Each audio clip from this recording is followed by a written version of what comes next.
Taste the Daily. புரட்சி தலைவி அம்மா மற்றும் தனது பிறந்தநாளையொட்டி நடைபெற்ற மாபெரும் பொதுக்கூட்டத்தில் அலைக்கடலென திரண்ட மக்கள் மத்தியில் கழக பொதுச் செயலாளர் எடப்பாடி கே பழனிசாமி பிரம்மாண்டமாக அதிமுக கொடியை பறக்கவிட்டு நலத்திட்ட உதவிகளை வழங்கி எழுச்சியுரையாற்றினர்.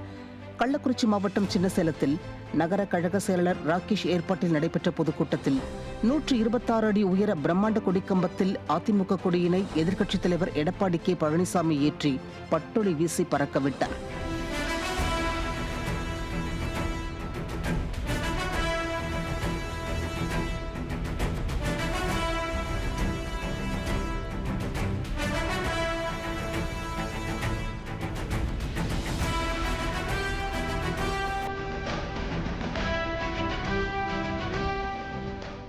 அதிமுக ஆட்சியில் செயல்படுத்தப்பட்ட நலத்திட்ட உதவிகளை நினைவு கூறும் வகையில் கறவை மாடு, ஆடு, மண்வெட்டி, கடப்பாறை, மடிக்கணினி என 5771 பயனாளிகளுக்கு நலத்திட்ட உதவிகளை புரட்சித் தமிழர் வழங்கினர்.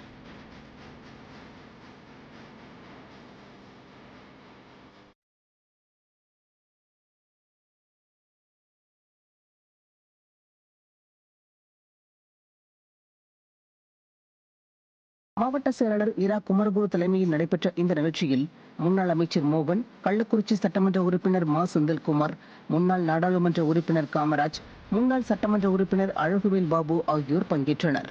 மேலும் கழகத்தின் பல்வேறு அணிகளை சார்ந்த மாவட்ட செயலாளர்கள் ராமா ஞானவேல், காந்தல்வாடி பாக்யராஜ், ராஜீவ்காந்தி, SVR வினோத், ஸ்ரீனிவாசன், ஐயா கண்ணு, தங்கபாண்டியன், அவைத்தலைவர் பச்சையா பிள்ளை உள்ளிட்ட பலர் பங்கேற்றனர். முன்னதாக கழக பொதுச் செயலாளருக்கு ராட்சத கிரேன் மூலம் பிரம்மாண்ட மாலை அணிவித்து உற்சாக வரவேற்பு அளிக்கப்பட்டது.